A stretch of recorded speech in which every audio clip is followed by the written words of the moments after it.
Hello buddies, welcome और welcome back to our channel. And बहुत से लोग 9th से 10th में आ चुके होंगे एंड ऑलमोस्ट सभी की स्कूल स्टार्ट हो गई होगी and now you are a 10th grader. तुम्हारे लिए पढ़ाई कर लो, थोड़ा सीरियस हो जाओ एंड इस साल थोड़ी मस्ती कम कर लो, ये सारी बातें सुनना बहुत कॉमन होगा। I know, I understand. And almost बहुत से लोगों के मन में 10th बोर्ड रिलेटेड थोड़ी सी टेंशन भी होगी। I understand.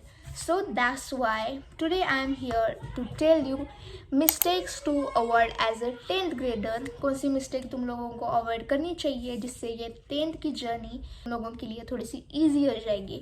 इसे देखा जाए तो 10th is not that much hard जितना कहा जाता है कि 10th बहुत हार्ड है, बोर्ड्स एंड ऑल एंड तुम लोगों को जितना डराया जाता है उतनी हार्ड वो नहीं होती। जस्ट नीड तुम्हारी अच्छी पढ़ाई, अच्छी प्रिपरेशन, कंसिस्टेंसी एंड हर दिन का थोड़ा टाइम।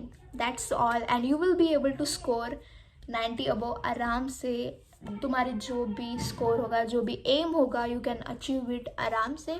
जस्ट कुछ मिस्टेक्स ऐसी है दैट बहुत सारे लोग करते हैं like in their studies, like जो मैंने भी अपने टाइम में 10th में की थी and you should avoid them. So I am gonna tell them.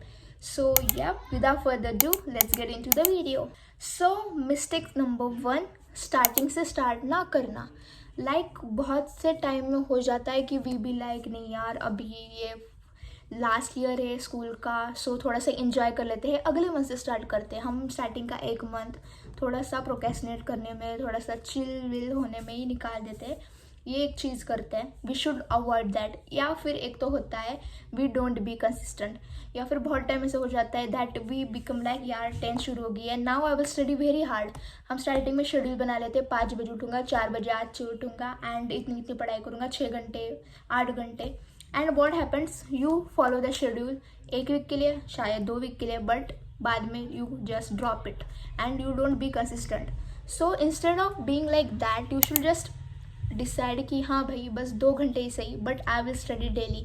School से आके मैं 2 घंटे से ही रिविजन करूँगा या फिर थोड़ा सा आंखों के नीचे से सारी चीज़ें निकालूंगा, but only for 2 hours I will study consistently. Because हम एक दिन में कितना ज़्यादा पढ़ रहे वो मैटर नहीं करता, पर हम रोज़ थोड़ा थोड़ा थोड़ा करके पढ़ते हैं वो मैटर करता है। बिकॉज अगर आप एक दिन में या फिर एक वीक भी अगर आप 6-6 घंटे 7-7 घंटे पढ़ के सारा सिलेबस ख़त्म कर देते हो, बट आप अगले 2-3 दिन कंसिस्टेंटली कुछ भी नहीं पढ़ते एंड एकदम चिल हो जाते हो, तो what's happen, you just forget everything.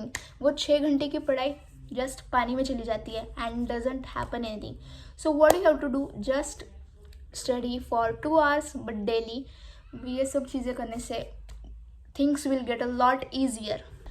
Mistake number 2, not focusing on the hard subject. अब बहुत सारे टाइम में हो जाता है किसी को, वैसे तो बहुत से लोगों को मैथ्स बिल्कुल पसंद नहीं होती और मैथ्स हार्ड जाती है, या फिर बहुत से लोगों का साइंस भी टफ सब्जेक्ट होता है। What we do, we just procrastinate that subject, और वो पसंद नहीं है, पढ़ने का मन नहीं करता है, फिर समझ नहीं आता है, इसलिए हम उसे लास्ट में डाल देते हैं एंड हम हर रोज़ बहुत सारे अलग अलग सब्जेक्ट पढ़ लेते हैं, बट हम अवॉइड करते हैं वो सब्जेक्ट जो हार्ड रहता है। एंड होता ये है कि जो हमारा हार्ड सब्जेक्ट है उसे ज़्यादा से ज़्यादा टाइम की ज़रूरत होती है, हम उसे ही नहीं देते एंड एग्ज़ाम पे टाइम में हम पैनिक हो जाते हैं, यार मैंने इतने दिन नहीं पढ़ा, अब एग्ज़ाम के टाइम में सब पढ़ने लग जाते हैं and nothings happen that time. बस टेंशन आता है, बहुत सारा लोड हो जाता है, उसकी वजह से आप फ्रस्ट्रेट भी होते हो। इसलिए अगर आपका मैथ्स हार्ड सब्जेक्ट है, practice it daily, watch videos, understand the concept. Teacher school में सिखा रही है तब समझ लो, बट घर आके you have to practice it. Because doesn't matter maths में आप कितना भी कंसेप्ट समझ लो, without practice nothing happens and no use है। बिकॉज आपको प्रैक्टिस करना ज़रूरी है। होता है ऐसा है कि हम वीडियोज़ देखते समझे, ओ माय गॉड मेरे को सब समझ गया, आई अंडरस्टूड एवरीथिंग, मैथ्स में सब समझ आ जाता है तब, बट अगर आप प्रैक्टिस नहीं करते हो तो obviously you will B not gaining anything और बहुत लॉस होता है, कुछ समझ नहीं आता। एंड एग्ज़ाम के टाइम में ऐसी सिचुएशन आ जाती है कि तुम लोग बोलते हैं मैंने तो पढ़ा तो था, मैंने सारे वीडियोस देखे थे, मैंने सारे कंसेप्ट समझ लिए थे, but now I am not being able to do a single sum. क्यों? बिकॉज प्रैक्टिस नहीं की।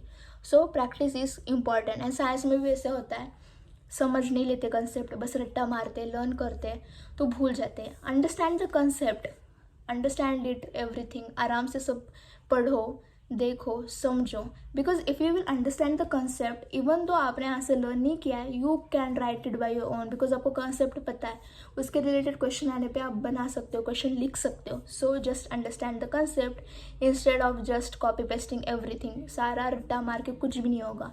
समझना is important.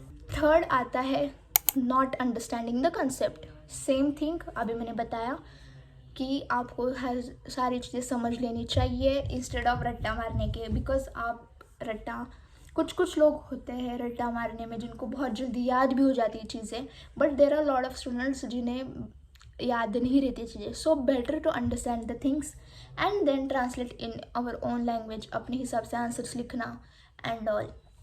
Mistake number 4, not focusing in classroom या फिर ट्यूशन में भी बहुत सारे टाइम पे हो जाता है कि हम क्लास में, स्कूल में कुछ भी सिखा रहे, हम फोकस नहीं करते. मैथ्स का कौन सा समझ नहीं आ रहा, फोकस नहीं करते. कल मैंने छुट्टी ली थी, कल मेरा बैकलॉग हो गया, इसलिए आज का समझ नहीं आ रहा, इसलिए मैं फोकस नहीं कर रहा. एंड ट्यूशन में भी बहुत टाइम हो जाता है कि हम ट्यूशन में मज़े मस्ती करते हैं एंड फोकस नहीं करते. द थिंग इज़ कि we just have to focus करने के बाद रिविजन करना है. Understand and revision, only 2 things we have to do. बहुत सारे टाइम ऐसे भी हो जाता है. मेरे को तो आई जस्ट वॉन्ट टू से everyone who is having tuition and all doesn't need to do any extra thing. बस स्कूल में अच्छे से पढ़ाई करो, 100% दो, स्कूल में फोकस करो एंड देन ट्यूशन में फोकस करो. स्कूल में आप पढ़ रहे हो, ट्यूशन में पढ़ रहे हो, 2 बार पढ़ाई होती है. और घर पे आके you just have to do a little bit of study, then nothing you can do आराम से everything. You just have to revise. School में एक बार पढ़ा है, ट्यूशन में होगा 2 बार, सेकंड बारी तो रिवीजन हो ही जाती है. फिर घर पे आके होने के बाद एवरीथिंग इज सॉर्टेड. बट अगर आप स्कूल और ट्यूशन दोनों को सीरियसली लेते हो तभी this can happen. Lot of people don't take their tuitions और स्कूल सीरियसली. उनका ऐसे रहता है, हाँ मैं स्कूल से आ गया, स्कूल में ध्यान नहीं दिया, ट्यूशन में गया, ट्यूशन में भी ध्यान नहीं दिया, what I am going to do, मैं यूट्यूब पे जाके पढ़ लूँगा. But why, you just paid. School में भी आप फीस भरते हो, ट्यूशन में भी आपने एक्स्ट्रा फीस भरी हुई है, then why to not focus over there. वहाँ भी फोकस करना बहुत ज़रूरी है. या यूट्यूब इज़ अ ऑप्शन. आपके पास यूट्यूब है, आपके पास रिसोर्सेज है, अब आप यूट्यूब से पढ़ सकते हो. पर आपने ट्यूशन भी लगाई है, you should study over there as well. YouTube के वीडियोज़ आप तब लो जब आपके पास समझ नहीं आ रहा, कुछ छूट गया. इंस्टेड ऑफ ये माइंडसेट बहुत गलत है कि यार मैं ट्यूशन में फोकस नहीं करता, ट्यूशन में पढ़ाई करना नहीं है मेरे को, मैं मस्ती वगैरह कर लेता हूँ, घर पे जाके यूट्यूब पे पढ़ लूँगा. नोप, वहाँ भी आपका टाइम इन्वेस्ट हो रहा है, मनी इन्वेस्ट हो रहा है. Use it.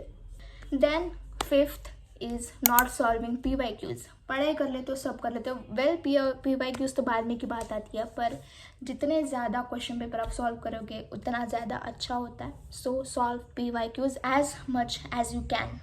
And the mistake number 6 is only getting serious in exam time, because ये lot of times हो जाता है हम पहले पढ़ाई नहीं करते, टाइम पास कर लेते हैं, थोड़े से मज़े वगैरह कर लेते हैं, या फिर पढ़ाई करते भी है तो बहुत लाइटली एंड बस करने के लिए करते हैं. बट जब एग्ज़ाम आती है तब हम बहुत टेंस्ड हो जाते हैं, बहुत सीरियस हो जाते हैं, पर कोई फ़ायदा होता है नहीं होता. बिकॉज कितना भी कर लो, लास्ट के 5 दिन, 6 दिन या फिर 2 हफ्ते में कुछ भी नहीं होता, 1 महीने में कुछ भी नहीं होता. होता भी होगा, यप यू स्कोर पास हो जाते हो जैसे जैसे. बट आप जो स्कोर आप में दिमाग में रख रहे हो, जो आपको 90% लाना है, या फिर 85 अबो लाना है, या फिर 95 अबो लाना है, या फिर 95 लाना है, वो आप शायद स्कोर नहीं कर पाओगे अगर आप बस एग्ज़ाम के टाइम में ही पढ़ोगे. Yup, there are lot of videos in YouTube की लास्ट के मंथ में कैसे पढ़ के इतना स्कोर किया जाए, उतना किया जाए. यप, वो वर्क करता भी होगा, but it all depends on us. अगर हम करेंगे तो होता है. बट आपके पास अगर पूरे साल भर का टाइम दिया तो why not use it right now. फालतू में तो टाइम नहीं दिया है इतना साल भर का. अगर ऐसा होता तो एक ही मंथ रख देते, एक ही मंथ में सब सिलेबस खत्म करके एक ही मंथ में पढ़ा के एग्जाम ले लेते, खत्म हो जाता ना, राइट. बट नहीं, 1 साल दिया है तो why not study every day instead of getting serious in exam. हर रोज़ 2 घंटे भी पढ़ने से बहुत सारा डिफरेंस बढ़ता है. बस स्कूल से ट्यूशन से आने के बाद घर पे थोड़ी सी रिवीजन वगैरह कर लेने के बाद एवरीथिंग गेट ईजियर, सब सही होता है. But you just have to be serious. Exam के पहले, एग्ज़ाम में सीरियस होके कोई फ़ायदा नहीं होता. तब एक तो आपके ऊपर बहुत सारा प्रेशर भी आ जाता है, बिकॉज एक साथ ही इतनी सारी चीज़ें सर पे आके रुक जाती है, लाइक ये भी पढ़ना है, ये भी पढ़ना है, ये भी पढ़ना है और ये भी पढ़ना है, बहुत सारी चीज़ें होती हैं। फिर आप और प्रेशराइज्ड हो जाते हो, टेंस्ड हो जाते हो, उसकी वजह से जो चीज़ें याद रहनी चाहिए वो भी आप भूल जाते हो। इसलिए बेटर है कि आप स्टार्टिंग से ही थोड़ा थोड़ा पढ़े। एग्ज़ाम आने के पहले 1 मंथ पहले से स्टार्ट कर देने से, थोड़ी थोड़ी प्रिपरेशन थोड़ा थोड़ा प्रिपेयर करने से it will get a lot easier. So yep, this was all the mistakes. I tried to cover some points over here. I hope this video was useful for you buddies, and if it was then don't forget to tell me, comment me, and yep, आपको आगे कौन सी video चाहिए कौन सी नहीं, also tell me that, and I will see you soon in the next video. Until that, देखते रहिए, keep studying and keep working hard. Until that, be safe, take care, bye bye.